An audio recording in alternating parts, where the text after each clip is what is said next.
The 4-Hour Workweek by Timothy Ferriss.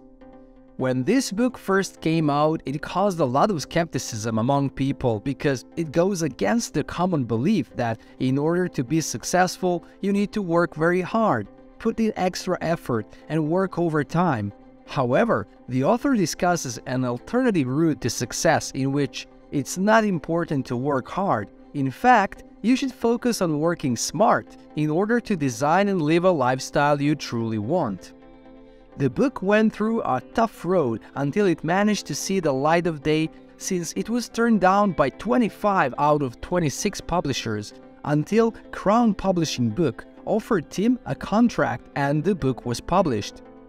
Tim was curious to know what the person who read the manuscript saw in it that others didn't, and the answer was short and simple: nothing. However, they weren't betting on the book but on him.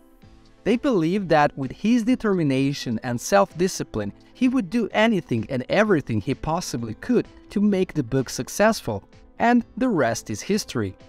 The author of the book, Tim Ferriss, or as some may say, Digital Indiana Jones, is an American entrepreneur, investor, author, podcaster, and lifestyle guru who was brought to screens after this book became successful. After college, Ferriss took a soul-sucking sales job at a tech firm, and after some time, he left to start a soul-sucking business on his own. He went from working 40 hours a week for somebody else to working 80 hours a week for himself, and he hated it. The pay was good, but the business left him drained. After learning about the Pareto principle, aka the 80-20 principle, Ferriss had a revelation. He streamlined his business, eliminating distractions and automating systems until it was not only more profitable, but also took less of his time, much less. He took a mini retirement and then decided to write a book about lifestyle design, which would focus on creating a life that balances work and play, maximizing the positives of both. In the 4-Hour Workweek, Ferriss promises a way to get all the rewards of working without having to wait until the end of your career. As a testament to his strategies, Ferriss has used them to become, amongst many other things, a guest lecturer at Princeton University, the first American Guinness World Record holder in tango, the advisor to over 30 world record holders in both professional and Olympic sports, a national Chinese kickboxing champion, an MTV breakdancer in Taiwan. This book aims to give you more time and more mobility, the two defining attributes of what Ferriss refers to as the new rich, who have abandoned the deferred life plan to create luxurious lifestyles in the here and now, and Ferriss argues that you can too.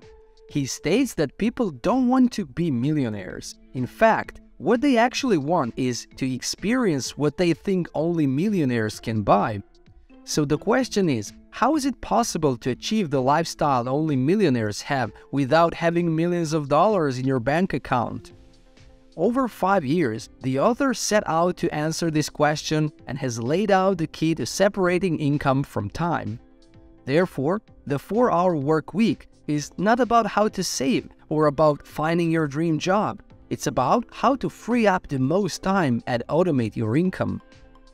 In order to become a part of the new rich, he puts forward a set of strategies to follow the spell out the acronym DEAL. The book looks at each of following in turn. D for definition, which turns misguided common sense on its head and instead introduces new rules and objectives. E for elimination, argues for the elimination of the concepts of time management. A for automation, which looks at putting your cash flow on autopilot. And L, which is for liberation, teaching us that liberation is not necessarily about cheap travel, but rather about being free from the binds that keep you tied to a single location. So let's talk about the first step, definition.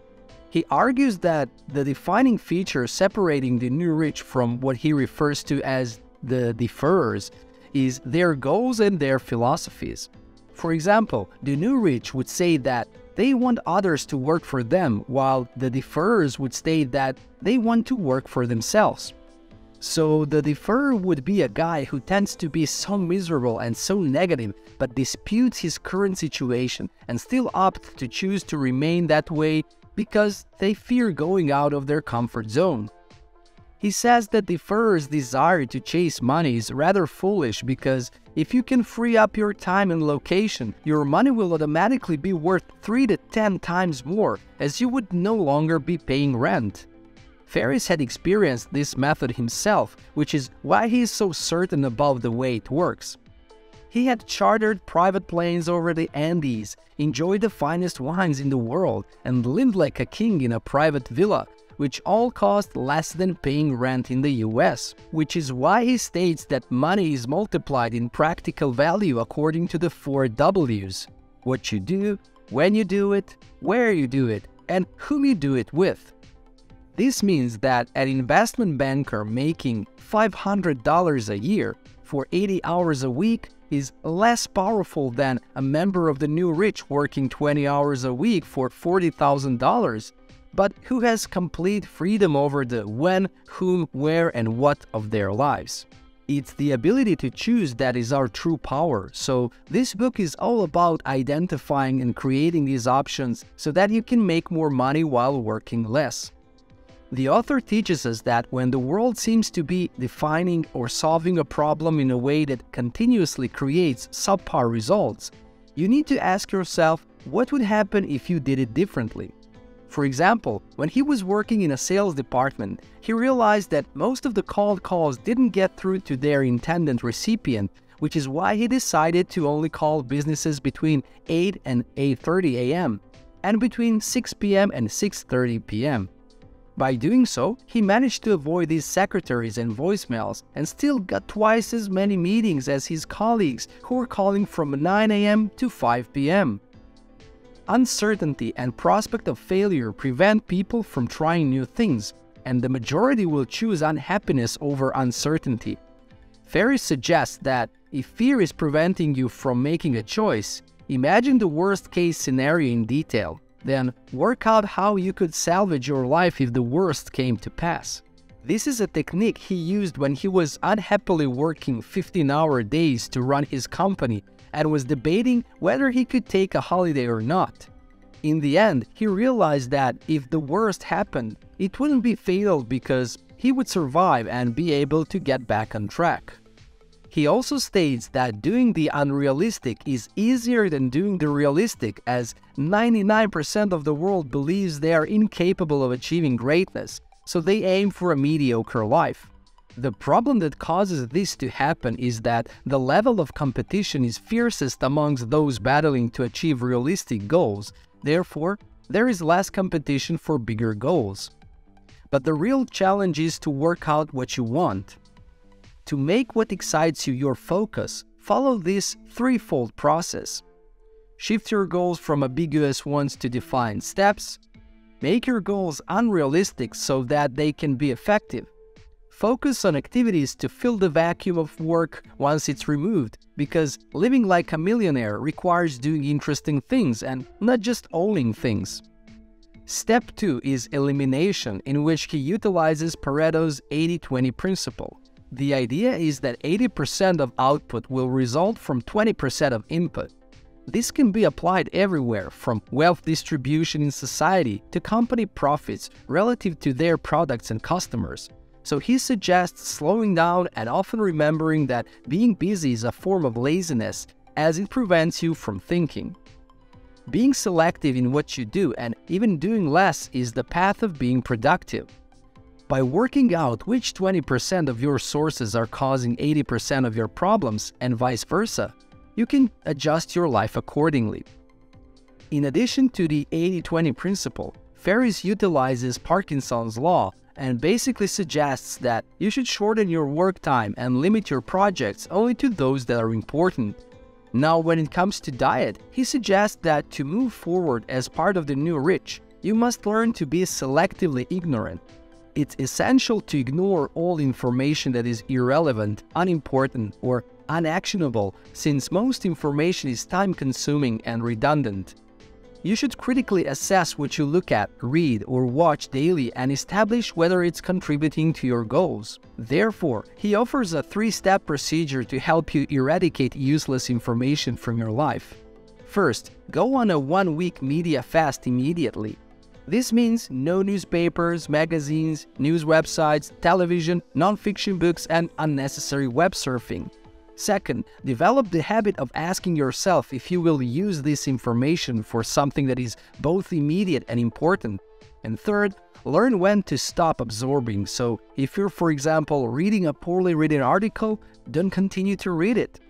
He defines an interruption as anything that prevents the completion of a critical task, in which there are 3 principal offenders: time wasters, time consumers, and empowerment failures. To prevent interruption from these sources, consider taking the following steps. Create systems that limit your availability and deflect inappropriate interruptions. This could mean replacing a meeting with a concise email. Batch activities to limit costs and create more time. Set autonomous rules with regular reviews of results. This prevents creating a decision bottleneck. Step 3 is a lengthy description of how to become a little or no value-added entrepreneur, or in other words, a middleman. The idea is that if you set up being a middleman appropriately, you can create a stream of passive income that permits you to make money with very little effort. While this is interesting to some people, the truth is that it's not quite as easy as the author makes it out to be. It relies heavily on salesmanship as the ability to convince people you have a product that they want, and luck as stumbling into a market. And if you have both, you can do quite well, but such things are never a guarantee. The 4th and final step ties the pieces of the puzzle together into an overall picture. In essence, it takes the dreams defined in the first part, the enhanced productivity of the second part, and the passive income of the third part, and creates the titular 4-hour work week. The first step is to change your job so that you can work remotely. You can do this by first getting efficient, then demonstrating your efficiency during sick or vacation leave, then requesting some time away from the office as part of your routine, and then gradually shifting to an all-remote life. This way, you can tackle the work from anywhere on your own terms. But of course, this may also lead you to quit your job if you're able to build up new opportunities. The entire point of this book is to provide yourself with more free time, because time is the only valuable asset we have in our lives, not money. Time allows us to follow our dreams, and this entire book's purpose has been about moving more and more time into your own personal life so you can do these things. This brings us to the end of today's video. Make sure to hit the bell button, and also don't forget to like and subscribe, and I'll see you soon with the new book summary.